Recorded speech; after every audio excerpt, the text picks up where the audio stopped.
Hello friends, किसी भी चीज़ में इन्वेस्ट करने से पहले हम 100 बार सोचते हैं। वो रहे शेयर्स तो हम उसका फंडामेंटल चेक करते हैं, वो रही बैंक डिपॉजिट तो हम वो बैंक चेक करते हैं, वो ये फ्यूचर यस बैंक तो नहीं है जो डूब जाएगी या फिर जो इन्वेस्टर का पैसा खा जाएगी। हमें कहीं भी किसी भी अगर रियल इस्टेट में इन्वेस्ट करना है तो फ्यूचर में उसका प्राइस हमें एक्सपेक्टेड प्राइस एक्सपेक्टेड रिटर्न्स मिलेंगे कि नहीं, ये भी हम सोच के वहीं पे पैसा लगाते हैं जहाँ पे हमें अच्छी रिटर्न मिलती हो। लेकिन as compare to other types of investment हम गोल्ड में ज़्यादा सोचते नहीं है।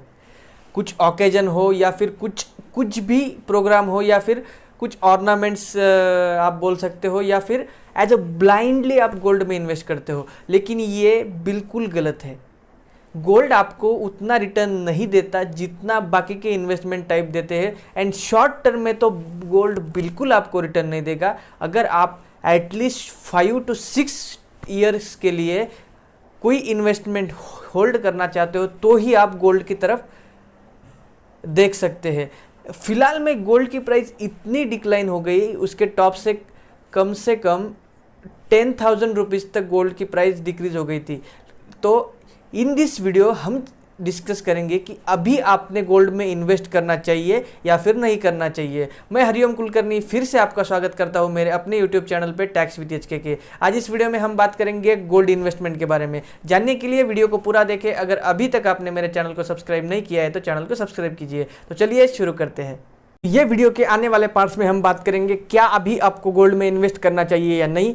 सेकेंड, आपको गोल्ड में अगर इन्वेस्ट करना है तो कहाँ से आप गोल्ड में इन्वेस्ट करते हो other than physical gold, some disadvantages of physical gold and कुछ ऐसे प्रोस एंड कॉन्स गोल्ड के जो आपको फिर से सोचने को मजबूर कर दे कि आपने गोल्ड में इन्वेस्ट करना चाहिए या नहीं। तो अपना फर्स्ट पार्ट है, ये राइट टाइम है गोल्ड में इन्वेस्ट करने का या फिर नहीं। Currently the price of gold is 49,615। आज की डेट में अपडेटेड प्राइस है गोल्ड की 49,615 rupees only. In this case अगर आपको गोल्ड में इन्वेस्ट करना है तो आपसे एक स्ट्रैटेजी लगाइए। अगर आपको पूरा 1 लाख रुपीज़ गोल्ड में इन्वेस्ट करना है तो उसे आप बाय ऑन डिप्स करिए। मतलब वो जितना गिरेगा उतना ही आप डबल बाय करोगे। उसमें आप फिक्स डबल स्ट्रैटेजी यूज़ कर सकते हो कि आपने अभी कुछ पैसा उसमें डालना है। अभी अगर आपने 10,000 रुपीज़ का गोल्ड लिया, अगले डिप में अगर वो 1,000 रुपीज़ हो या फिर 2,000 रुपीज़ हो या फिर 500 रुपीज़ हो, वो आपके हिसाब से आप सोच सकते हो। जितना वो गोल्ड डीप होगा, जितना गिरेगा उतने ही अमाउंट से आप ऐड करोगे, और जब आप थर्ड इंस्टॉलमेंट ऐड करोगे तब आपकी इन्वेस्टमेंट आप डबल कर दोगे। इससे क्या हो जाएगा कि आपकी जो एवरेज प्राइस है गोल्ड बाइंग की या फिर गोल्ड इन्वेस्टमेंट की, वो आपकी नज़दीक आ जाएगी जो करंट मार्केट प्राइस है गोल्ड की, वो हिसाब से। अगर आपको गोल्ड में इन्वेस्ट करना है तो आप बाय ऑन डिप स्ट्रैटेजी लगाइए और बिंदास्त गोल्ड में इन्वेस्ट कीजिए। इसका फंडामेंटल कोई भी शेयर से स्ट्रांग है। आप इसमें फंडामेंटली बिल्कुल सोचने की जरूरत नहीं, बस इसमें आपको रिटर्न उतनी ही लिमिटेड मिलेगी जितनी लिमिटेड आपको बैंक में या फिर अदर डिपॉजिट्स में मिलती है। इन इकोनॉमिक्स कोई भी चीज़ कम या फिर ज़्यादा होती है उसके डिमांड एंड सप्लाई से। जैसे उसकी डिमांड बढ़ेगी वैसे वो गुड्स की या फिर वो पर्टिकुलर चीज़ की प्राइस बढ़ेगी, वैसे जैसे ही उसकी डिमांड घटेगी वो उसकी प्राइस कम हो जाएगी। ऐसे ही सेम गोल्ड में वर्क करता है कि जिस दिन या फिर जब भी गोल्ड की डिमांड बढ़ती है तब गोल्ड की प्राइस हाई होती है। जैसे हमारे ऑकेजन्स रहते हैं, दिवाली, अक्षय तृतीया या फिर कुछ भी, जिस दिन गोल्ड परचेस करने का मुहूर्त रहता है उस दिन गोल्ड की प्राइस हाई हो जाती है क्योंकि उस दिन डिमांड बढ़ जाती है गोल्ड की। तो सेम तरीके से अदर इन्वेस्टमेंट की भी रहती है, जब डिमांड बढ़ेगी तब भी उसकी प्राइस बढ़ेगी। तो अगर आपको गोल्ड में इन्वेस्ट करना है तो आप ये भी एक सोच सकते हो कि इसकी डिमांड कब बढ़ने वाली है। तो अगर वो पर्टिकुलर डेट पे इसकी डिमांड बढ़ने वाली है, ये अगर आपने सोचा तो उससे कुछ दिन पहले, हर साल या फिर जब भी पीरियडिकली आपको ये करना है तो उससे कुछ दिन पहले आप गोल्ड परचेस कर सकते हो एंड उस दिन आप उसके सेल कर सकते हो या फिर उसके अगले दिन, क्योंकि ज़्यादा करेक्शन पॉसिबल नहीं होता गोल्ड में और ज़्यादा बढ़ता भी नहीं, वो पीरियडिकली या फिर कुछ प्रोपोर्शन में ही गोल्ड बढ़ता है एज कंपेयर टू उसकी demand and supply. If you are thinking of investing in gold तो आपने कभी भी फिजिकल गोल्ड में इन्वेस्ट नहीं करना चाहिए। उसके कुछ डिसएडवांटेज होते हैं, जैसे कि price. As compare to digital gold, physical gold की प्राइस हमेशा हाई रहेगी क्योंकि उसमें 20 to 30% तक उस मेकिंग चार्जेस इंक्लूड होते हैं। तो जब भी आप फिजिकल गोल्ड परचेस करेंगे मार्केट प्राइस पे तो आप तुरंत 20-30% का नुकसान कर लेंगे अपने खुद का, अगर आपने वो इन्वेस्टमेंट फिजिकल गोल्ड में किया तो। सेकंड, प्योरिटी, वो आपको पूरा प्योर नहीं मिलेगा।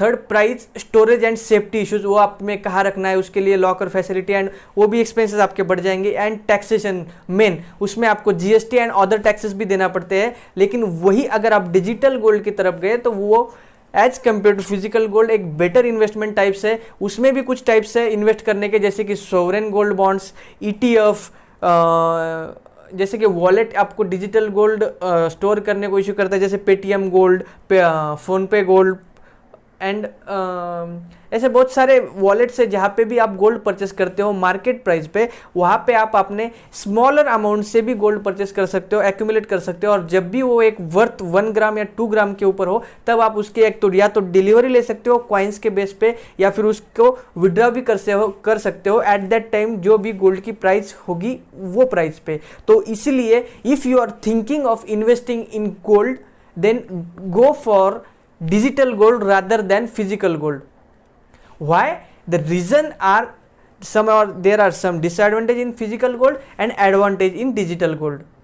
So let's conclude this video by my personal opinion. अगर आपको गोल्ड में इन्वेस्ट करना है तो आप गोल्ड में थोड़ा सा मिनिमम अमाउंट ही इन्वेस्ट कीजिए, क्योंकि गोल्ड को एज ऑर्नामेंट के लिए ही आप लिमिटेड रखिए। गोल्ड एज ए इन्वेस्टमेंट आप थोड़ा सा ये क्राइटेरिया, ये थिंकिंग पॉइंट चेंज कर दीजिए, गोल्ड को ऑर्नामेंट्स तक ही लिमिटेड रखिए। फिर भी आपको गोल्ड में इन्वेस्ट करना है तो मेरी बाय ऑन डिप्स आप स्ट्रेटेजी यूज कर सकते हो। वो जितना गिरेगा उतना आप उसमें बाय करते चलो, जितना गिरेगा उतना बाय करो, तो जो आपका एवरेज प्राइस थोड़ा सा कम कम कम होते जाएगा। और जब भी आपको उसकी नीड हो आफ्टर 5 ईयर्स, आफ्टर 10 ईयर्स, तब आप उसे रिडीम कर सकते हो एट वेरी अट्रैक्टिव रिटर्न।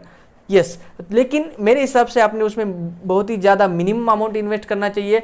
अगर आपको और भी कहीं इन्वेस्ट करना है तो आपको वहाँ पे शेयर्स में जा सकते हो, आप प्रॉपर्टीज़ में जा सकते हो, आप बैंक डिपॉजिट्स में जा सकते हो, आप ऐसे बहुत सारे चॉइस है आपके पास जो आपको गोल्ड से अच्छा रिटर्न दे सकते हैं as a investment. So gold को आप एक लिमिटेड ऑर्नामेंट्स तक ही रखिए, उसको इन्वेस्टमेंट क्राइटेरिया से हटा दीजिए, और अगर करना भी है तो उसमें मिनिमम अमाउंट इन्वेस्ट कीजिए।